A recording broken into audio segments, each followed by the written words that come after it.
Hello students, कैसे हैं आप सब। तो आज से मैंने एक नया इनिशिएटिव शुरू किया है जो है टॉप 10 न्यूज़ का। तो जो भी करंट अफेयर की, करंट जीके की टॉप 10 न्यूज़ होंगी वो मैं आपको बताऊंगी। आज की क्लास पहली है और लेटेस्ट डेली करंट अफेयर है आपके लिए। जुलाई 2025 का है ये अभी, ठीक है। तो जैसे जुलाई का डेली वाइज मैं आपको टॉप 10 न्यूज़ देती रहूँगी। अगर आपको पसंद आती हैं तो प्लीज़ लाइक एंड सब्सक्राइब कीजिएगा। और आपके जितने भी एग्जाम्स हैं, चाहे वो कोई भी कॉम्पिटिटिव एग्जाम है, चाहे आपका एसएससी हो, यूपीएससी हो, पीसीएस एग्जाम हो, या फिर आपका कोई भी teaching exam, non teaching exam, CDS, NDA, सभी में आपके लिए हेल्पफुल हैं। तो पहली क्लास है, पसंद कीजिएगा। फर्स्ट है हमारी जो खबर है लेटेस्ट न्यूज़ पीएम एकता मॉल के बारे में। देखिए पीएम एकता मॉल क्या है, यूनियन गवर्नमेंट ने इसके एस्टेब्लिशमेंट के लिए अप्रूवल दे दिया है कि 27 स्टेट्स में, 27 स्टेट्स में पीएम एकता मॉल को ओपन किया जाए।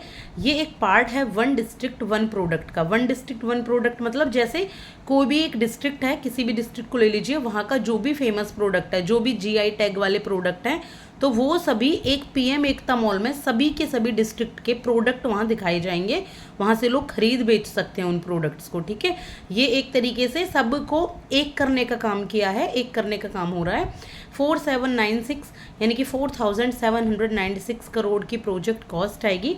और हाईएस्ट एलोकेशन सबसे ज़्यादा यूपी को मिला है। यूपी को सबसे ज़्यादा यहाँ पे पीएम एकता मॉल खोले जाएंगे। यहाँ 3 सिटीज़ में पीएम एकता मॉल खोले जा रहे हैं, आगरा में, लखनऊ में और वाराणसी में। आई होप कि आपको समझ आए होंगे। अब सेकंड हमारी जो न्यूज़ है वो है पीएम नेशनल डायलिसिस प्रोग्राम के बारे में। ये न्यूज़ में है, जैसे किडनी वगैरह फेल हो जाती है ना, तो डायलिसिस प्रोग्राम उसके लिए लगाए जाते हैं, किडनी को चेक करने के लिए, किडनी वर्क नहीं कर रही है। तो 751 डिस्ट्रिक्ट में खोले जाएंगे, 751 डिस्ट्रिक्ट में, 36 स्टेट्स में, जितने भी हमारे 3600 स्टेट्स और यूटीज़ हैं यानी कि यूनियन टेरिटरी हैं, ये खोले जाएंगे। किसके अंतर्गत आता है ये नेशनल डायलिसिस प्रोग्राम? ये आता है नेशनल हेल्थ मिशन के अंतर्गत, जिसको एनएचएम कहते हैं। और ये जो शुरुआत हुई थी इसकी नेशनल डायलिसिस प्रोग्राम की, ये 2016 में हुई थी यूनियन बजट के थ्रू, ठीक है। यूनियन बजट जो आया था 2016 का, उसमें हुई थी। और किस मिनिस्ट्री के अंतर्गत आता है? ये आता है ministry of health and family welfare के अंतर्गत। आई होप कि आपको समझ आया होगा। इसके बाद थर्ड न्यूज़ है टेस्ला के बारे में। तो एलन मस्क की कंपनी है टेस्ला, सब जानते हैं एलोन मस्क की कंपनी है। तो उसने क्या लॉन्च किया है? इसने लॉन्च किया है मुंबई में पहला चार्जिंग फैसिलिटी। कहाँ पे? बांद्रा कूला कॉम्प्लेक्स में। तो बांद्रा कूला कॉम्प्लेक्स मुंबई में पहली चार्जिंग फैसिलिटी इन्होंने लॉन्च की है, यानी कि यहाँ पर जो भी आपके इलेक्ट्रिकल व्हीकल वगैरह होते हैं यहाँ पे चार्जिंग की जा सकती है। इसके बाद है नेक्स्ट न्यूज़ 4th नंबर की, जो कि है तेलंगाना के बारे में। तेलंगाना को अवार्ड किया गया है, किस लिए अवार्ड दिया गया है?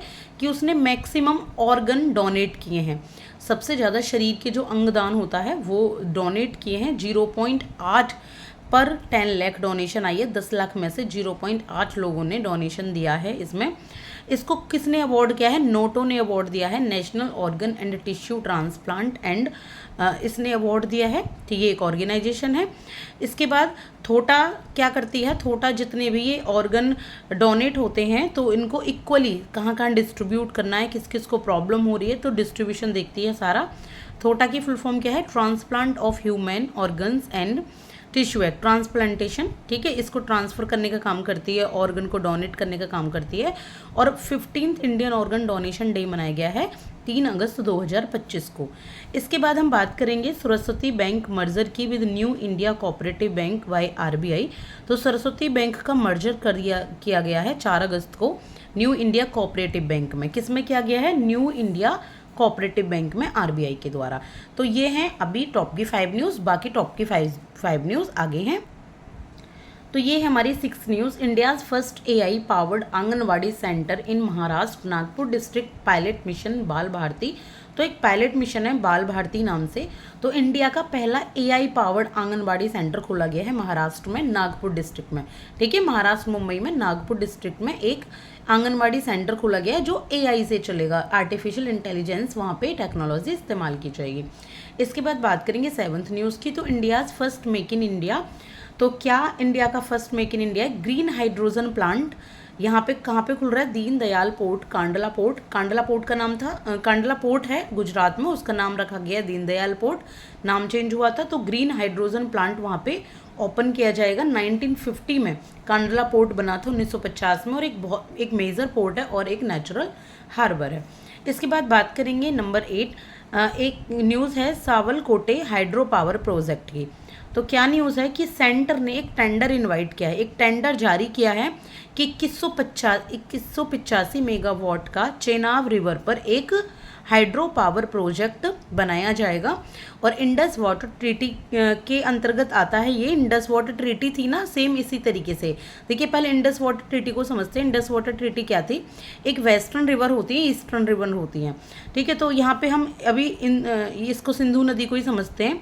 तो देखिए इंडिया और पाकिस्तान के बीच में वर्ल्ड बैंक ने एक ट्रीटी कराई थी कि जो सिंधु नदी का पानी है 70% पानी वो पाकिस्तान में जाएगा और 30% पानी इंडिया में आएगा, क्योंकि पाकिस्तान के पास सिंधु नदी ही सबसे बड़ी नदी है जहाँ से वो पानी के ऊपर निर्भर है, ठीक है। ये ट्रीटी हुई थी। तो अभी आपको पता है कि पहलगाम में जो घटना हुई थी उसके बाद होल्ड पे कर दिया गया था पानी। तो ये तो एक खबर थी। अब इसके बाद ये हुआ है एनएचपीसी के अंतर्गत, नेशनल हाइड्रो पावर कॉरपोरेशन के अंतर्गत, कि चेनाब रिवर पर भी, सिंधु नदी तो एक खबर है, चेनाब नदी पर एक सावलकोटे हाइड्रो पावर प्रोजेक्ट खोला जाएगा। इसके बाद है बनाया जाएगा। आईसीआरआई एसएटी एंड आईसीएआर ने क्या किया है? एक इंटरनेशनल आईसीआरआई एसएटी देखो क्या है, international corporation of research on semi arid tropics इसका नाम है। और आईसीआर क्या है? Indian council of agricultural research.